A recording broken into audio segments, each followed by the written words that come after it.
Vamos a hablar de la organización Al Fin Justicia. ¿Hace cuántos años se conformó? Lo decía yo hace un par de años, pero para contar la historia de la organización en sí. ¿Qué tal? Nosotras empezamos a conformar este espacio, digamos que después le pusimos nombre, más o menos en el 2015. En el 2015, porque nos encontramos con la misma problemática, digamos, nos encontramos como dos familias y compañeras con la misma problemática, que habíamos sido víctimas del mismo abusadores, perdón. Y bueno, y empezamos a trabajar este tema, digamos, para buscar justicia, para poder acceder a la justicia que nos estaba negada, digamos, en ese derrotero de búsqueda. Siempre nos cerraban las puertas, porque bueno, ya había pasado mucho tiempo, ya no se podía hacer nada.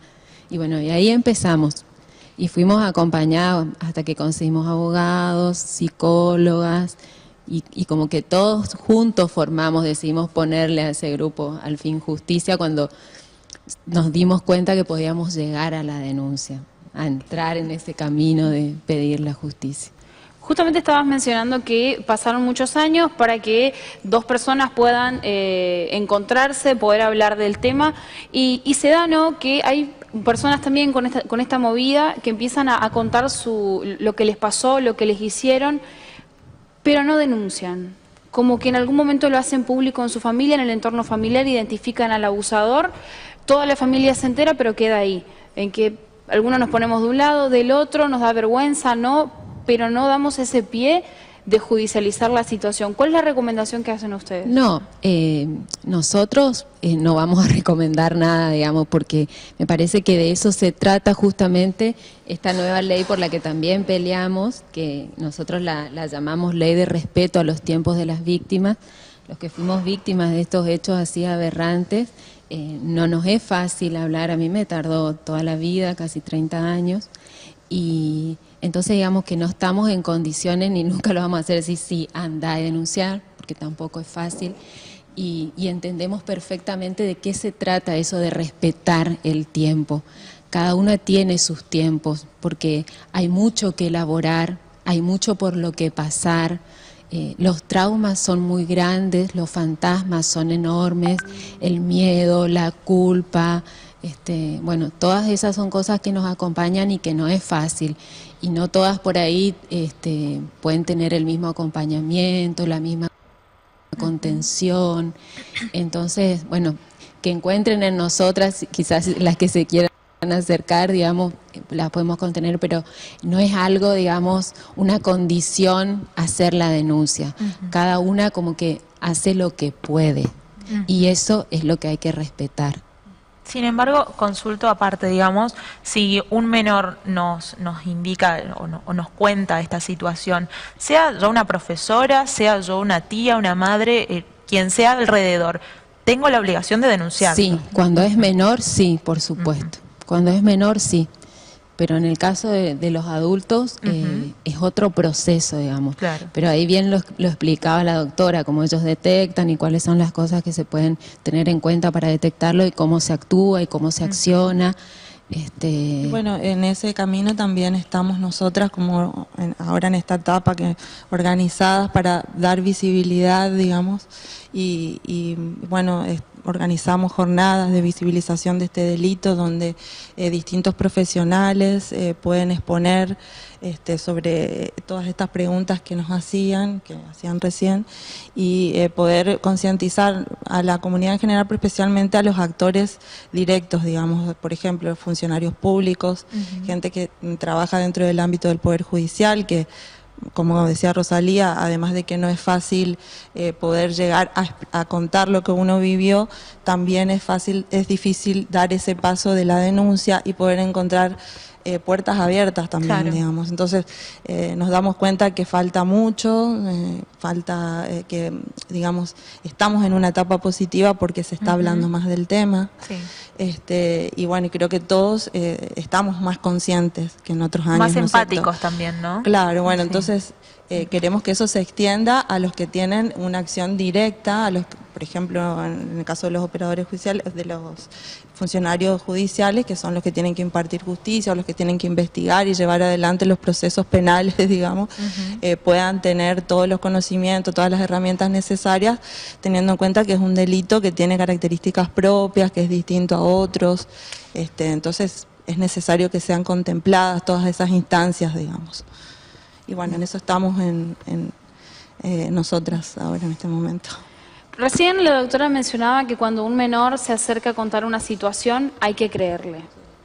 ¿Por qué repetimos todo el tiempo a la víctima siempre hay que creerle? Porque nadie que haya pasado, digamos, por ese horror puede inventarlo.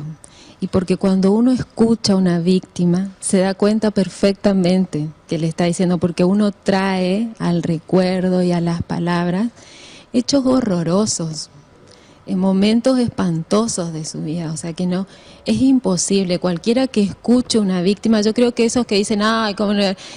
Sentate y escúchalo, míralo, enseguida te vas a dar cuenta.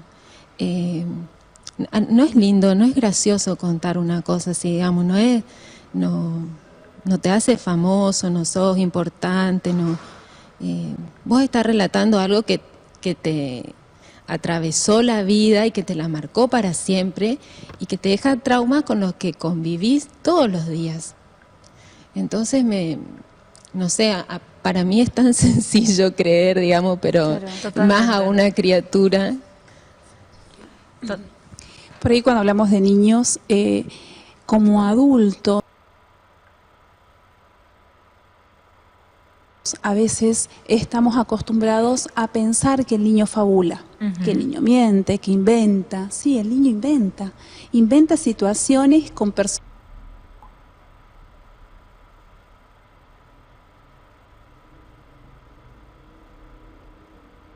Términos y personajes y situaciones que vive o que las vio.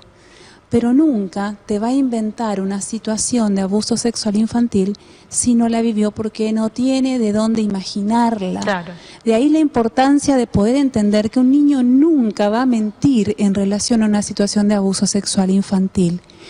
Eso por un lado. Y como adultos, en la práctica he visto a los padres, a las madres que acompañan, que muchas veces les cuesta creer. Y les cuesta creer porque ustedes imagínense, la persona a quien el niño indica como victimario generalmente es alguno conocido. Exacto. Es o algún familiar directo, es el padrino, es el abuelo, el papá, el primo, el hermano mayor. Entonces, también para este adulto es muy difícil poder aceptar que tengo un niño víctima de abuso y a su vez también tengo un familiar X que es quien está siendo de victimario, quien es quien lo cuidaba, quien lo quería, quien Exacto. me demostraba otras cosas. O sea, para el papá, la confianza, mamá, ¿no? Exacto. Y es el mecanismo más grave muchas veces en cuanto a que si no le creemos, ese es el mecanismo que silencia. Esto que a mí me cuesta creer muchas veces. Vienen papás y dicen, doctora, ¿lo puede revisar? Porque él dice que le hizo tal cosa. Yo le creo, pero ¿lo puede revisar? En ese, él dice que, yo le creo, pero ¿lo puede revisar? Me está pidiendo que yo certifique a través de una lesión si hubo o no hubo un abuso. Y lamentablemente, en menos del 30% de los casos, hay lesiones físicas. Acá la importancia es el relato del niño. Y el hecho de que no haya una lesión física no lo hace menos traumático al abuso sexual infantil. Sabemos que el abuso sexual infantil puede ir desde un manoseo hasta una violación. Todas esas formas son traumáticas y pueden generarles daños a los niños, a los adultos, alguna vez visibilizados. Y ahí es donde se engancha con lo que decía recién Rosalía. No es lindo contar un abuso. Yo les digo como profesional, duele mucho escuchar el relato de un niño y verlos muchas veces ponerse en una postura de me entrego y te cuento esto que viví.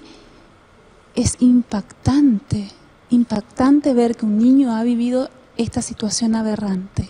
Hay situaciones que, por ejemplo, el caso de la niña en San Juan, que fue abusada sexualmente por su padrastro, que finalmente quedó embarazada y fue el único caso que tenemos hasta el momento donde se respetó el protocolo ILE. La mamá está detenida junto al agresor, junto al abusador, al violador, por complicidad, por saber de la situación y permitir que esto pase. ¿Por qué se da de que empezamos a conocer casos y casos y casos y casos donde había un integrante más de la familia que sabía de la situación? Dos cosas. Antes de responderte esa pregunta, te cuento que en la provincia del Chaco el protocolo de la interrupción legal del embarazo se cumple de acuerdo a la voluntad de la víctima. Los niños, las niñas y adolescentes tienen derecho a decidir en cuanto a esto que ya viví, decido si quiero continuar o no con el embarazo, y acá se aplica el protocolo de interrupción legal del embarazo. Eso por un lado. Y por el otro lado, el hecho de que haya adultos que están en conocimiento del caso no nos pone en el lugar de juzgarlos, porque muchas veces estos adultos también son víctimas o fueron víctimas en alguna oportunidad, y a veces creemos como profesionales intervinientes, no, la mamá sabía y no hizo nada, no, la mamá tal vez estaba viendo pero no podía verlo. Esto que decíamos de la confianza que se rompe, ¿no? Exacto, por más de que parezca muy obvio, pero la mamá no podía darse cuenta de lo que estaba pasando, porque tal vez por un mecanismo de negación no lo pudo ver. Y en otras ocasiones ella lo vivió y está naturalizado, porque también nos pasa eso. También nos pasa de ver situaciones así. Entonces no se puede generalizar y ni hablar de que en la mayoría de los casos las mamás también son víctimas de otras formas de violencia, también del abuso. En relación a esto que preguntabas, nosotras, en nuestro caso es, digamos, una denuncia a un matrimonio de abusadores. Es decir, hay un hombre, un varón y una mujer denunciados por el delito.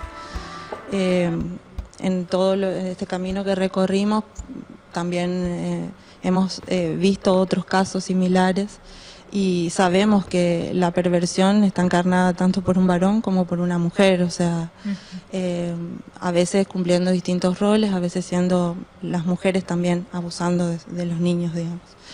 Así que, digamos, esto no excluye, a veces se identifica mucho a la mujer con una figura protectora, digamos, uno deposita confianza más en la imagen femenina, que, ¿no es cierto?, siempre se sospecha, pero no es así.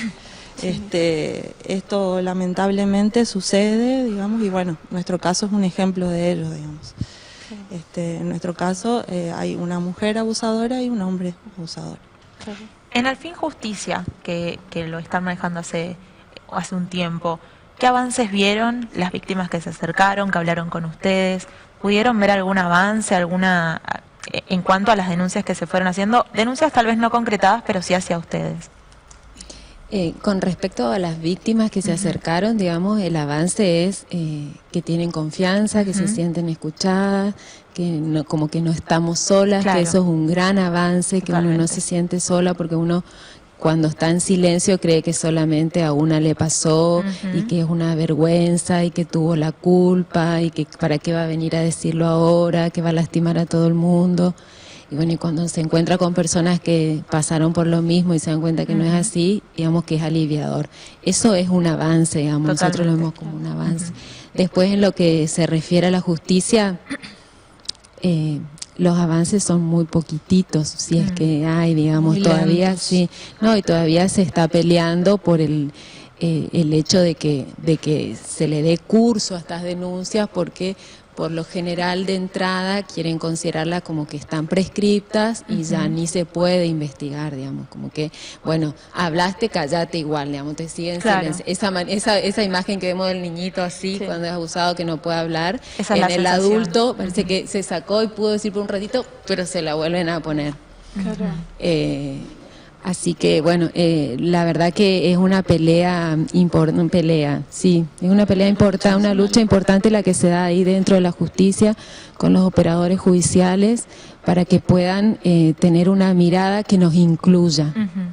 Y bueno, eso, que nos puedan ver, que nos puedan escuchar, que tomen en cuenta las pruebas que se presentan, que las valoren y bueno, llegar a la Y que justicia. se modifiquen cosas. Sí, que se modifiquen cosas porque a veces hay tiempos que son demasiado largos y en esto están la vida de los niños, la vida de familias enteras y realmente uno ve cómo esta bomba explota en una familia, así que son familias que realmente están quebradas. Surgen muchos otros inconvenientes a raíz de estas situaciones, entonces es necesario que la justicia intervenga a tiempo. Y bueno, ese es nuestro pedido. Y la importancia de hablarlo, ¿no? Como decías hoy al principio, antes no se hablaba directamente del tema, por eso conocemos hoy en día abuelas que están recién diciéndolo, sin embargo hoy en día se está hablando del tema y es muy importante porque, como decías hoy, no se sienten solos y solas. ¿Dónde nos podemos comunicar o aquellas personas que lo están viendo, que se puedan comunicar con ustedes? Nosotros tenemos una página de Facebook que se llama Al Fin Justicia, ahí nos pueden escribir y siempre contestamos. Buenísimo. Genial. Y doctora, ¿el SAINAP dónde se encuentra para que podamos visitarlo o en realidad de recurrir? Sí, nosotros estamos en el consultorio 21 del Hospital Pediátrico de lunes a viernes de 8 de la mañana a 16 horas. Pueden acercarse al lugar o también a los teléfonos del hospital y ahí se comunican con nosotros. Si en el caso de que necesitaran fuera del horario de las 8 a las 16, los pacientes son atendidos por guardia y derivados luego al SAINAP para que nosotros continuemos con la atención específica. Buenísimo, Genial. muchísimas gracias. ¿Podemos decir una cosa? Sí, por supuesto. Bueno, que a raíz de la denuncia, de todo el proceso específico de la denuncia que hicimos a este matrimonio de abusadores, hubo muchos logros, digamos, en este proceso judicial, digamos. Que para estos casos es muy importante porque justamente lo que contábamos, la diferencia entre denunciar siendo adultos y denunciar en el momento siendo niños, digamos. Entonces queremos contarles a todos que se ha avanzado y que estamos en una instancia esperando resolución del fiscal de Cámara, el doctor Cáceres Oliveira, que tiene que resolver en estos días porque las pruebas ya están, la instancia de investigación ya está finalizada. Y bueno, estamos esperando su resolución y con esto, digamos, una respuesta también y un mensaje a toda la comunidad y a todas aquellas personas que están esperando esto para poder realizar la denuncia. Tenemos la carta de lectores que fue publicada, así que la vamos a leer. Es un mensaje que es básicamente contar, ¿no?, la historia que se está viviendo y cuáles son las expectativas o cuáles son en realidad la responsabilidad que tiene el Poder Judicial en este caso particular para que este caso finalmente pueda finalizar. Así es. Bueno, esta carta fue publicada en el Diario Norte, nos dice, aún no es suficiente, 33 años, poco más, poco menos. Con motivo de la causa por corrupción de menores y su supuesto abuso sexual contra Daniel Pache, ya fallecido, y Noemí Alvarado, que se tramita en la Fiscalía 9 a cargo de la fiscal Daniela Meiriño, con la coordinación de con el fiscal Sergio Cáceres Oliveira. Deseo expresar lo siguiente, ¿aún no es suficiente? Es lo que preguntan justamente 33 años, poco más, poco menos. Años de horror silenciado que se escribieron en nuestros cuerpos, en el modo de ver el mundo, la manera de reconocernos y valorarnos, en cada lazo social, afectivo, en cada intercambio humano, buscar justicia, callar, sentir miedo, intentar sobrevivir, olvidar, nunca pudimos. Consultar, recorrer psicólogos, psiquiatras, abogados, exponernos una y otra vez, exponernos. Cuando buscamos amparo jurídico, esa forma de verdad que nos iguala en derechos y garantías, nuevamente reabrir la herida, nuevamente someternos a miradas y actos de desconfianza, de rechazo y sí, también recibir el abrazo solidario de la escucha delicada y respetuosa. ¿Y ahora qué? Ahora para nosotras y todas las víctimas de abuso sexual en la infancia y la adolescencia necesitamos saber si el Poder Judicial se pone del lado de las víctimas, si sentenciará conforme al daño que recibimos y que rompió nuestro desarrollo. Queremos saber si pondrá las cosas en su justo sitio con total imparcialidad, si se aceptará que adultos irrumpan la infancia para abusar de ellos y someterlos. Una sentencia es también una declaración de principios, un cauce en el que se encamina a la sociedad toda, arbitrando entre las víctimas y su victimario. Así es que como víctimas esperamos una sentencia que ayude a suturar las heridas del daño provocado y poner freno a los delitos de ultraje y violación que padece la infancia, tal como sufrimos nosotras. Esta es la carta de lectores que fue publicada en Diario Norte. Y de esta manera nos sumamos a este pedido de justicia, a que la justicia acelere los procesos, a que finalmente en estos días el fiscal de la causa pueda resolver, pueda recibir las pruebas y de esta manera finalizar con este proceso, que Rosalía y Belén puedan hacer un cierre y que de alguna manera se sientan acompañadas por el Estado, que mucha deuda tiene con las víctimas de abuso sexual infantil. Vamos a una pausa y ya venimos.